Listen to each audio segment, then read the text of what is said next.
Assalamualaikum warahmatullahi wabarakatuh. Perkenalkan, nama saya Nihayatul Husna dari DKM 6, Kesehatan Masyarakat Konsentrasi Manajemen Rumah Sakit. Air memiliki peranan penting dalam kehidupan rumah tangga.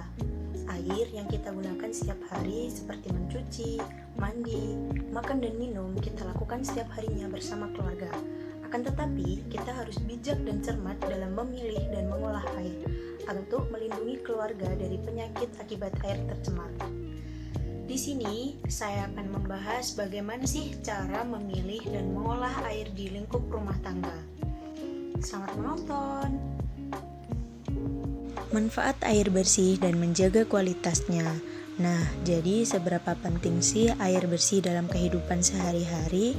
Salah satu bentuk perilaku hidup bersih dan sehat di dalam rumah tangga adalah menggunakan air bersih dalam segala aktivitasnya. Jadi, air bersih adalah hal yang paling penting. Syarat air bersih terdapat 4. Yang pertama, tidak berwarna, harus bening dan jernih. Yang kedua, air tidak keruh, harus bebas dari pasir, debu, lumpur, sampah, busa, dan kotoran lainnya. Dan yang ketiga, air tidak berasa asin, asam, tidak payau, tidak pahit, atau harus bebas dari bahan kimia yang beracun. Yang terakhir, air tidak berbau seperti bau amis, anyir, busuk, atau bau belerang. Apa sih manfaat air bersih itu? Jadi dengan menggunakan air bersih, kita dapat terhindar dari gangguan penyakit seperti kolera, diare, disentri, tipus, kecacingan, penyakit mata, penyakit kulit, ataupun keracunan. Dan yang kedua adalah meningkatkan taraf kesehatan masyarakat secara keseluruhan. Gimana sih sumber air bersih? Jadi terdapat 4 sumber air bersih. Yang pertama mata air, yang kedua air sumur atau air sumur pompa, yang ketiga air ledeng atau perusahaan air minum, dan yang terakhir adalah air hujan. Nah, setelah kita mengetahui sumber air dari mana, selanjutnya kita harus cermat 3P ini teman-teman. Di mana 3P yang pertama adalah pengambilan. Sebelum kita mengambil, kita harus melihat apakah air itu tidak tercemar dari jentik dan lain-lain sehingga aman untuk dikonsumsi. Dan yang kedua adalah penyimpanan, di mana penyimpanan ini harus diletakkan di atas wadah yang tertutup.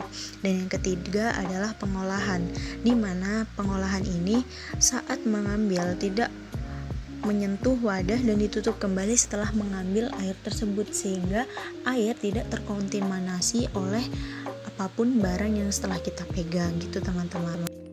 Nah, bagaimana sih menjaga kebersihan sumber air itu sendiri? Yang pertama, jarak letak sumber air dengan jamban dan tempat pembuangan sampah paling sedikit yakni 10 meter. Dan yang kedua, sumber mata air harus dilindungi dari bahan pencemaran, baik pencemaran sampah ataupun limbah yang lainnya. Dan yang ketiga, sumber gali, sumur pompa, keran umum, dan mata air harus dijaga bangunannya, di mana paling enggak kita harus memplester daerah tersebut agar terhindar dari jamur ataupun yang lainnya. Dan yang terakhir adalah tidak ada genangan air di sekitar sumber air sehingga fungsi dari plester itu sendiri adalah untuk menghindari genangan tersebut. Nah, mengapa air bersih harus dimasak mendidih bila ingin diminum? Meski terlihat bersih, air belum tentu bebas kuman penyakit teman-teman.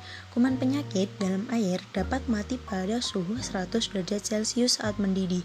Sehingga jika kita ingin mengkonsumsi air dari sumbernya, kita harus memasaknya terlebih dahulu teman-teman agar sehat. Terima kasih, semoga bermanfaat. Wassalamualaikum warahmatullahi wabarakatuh.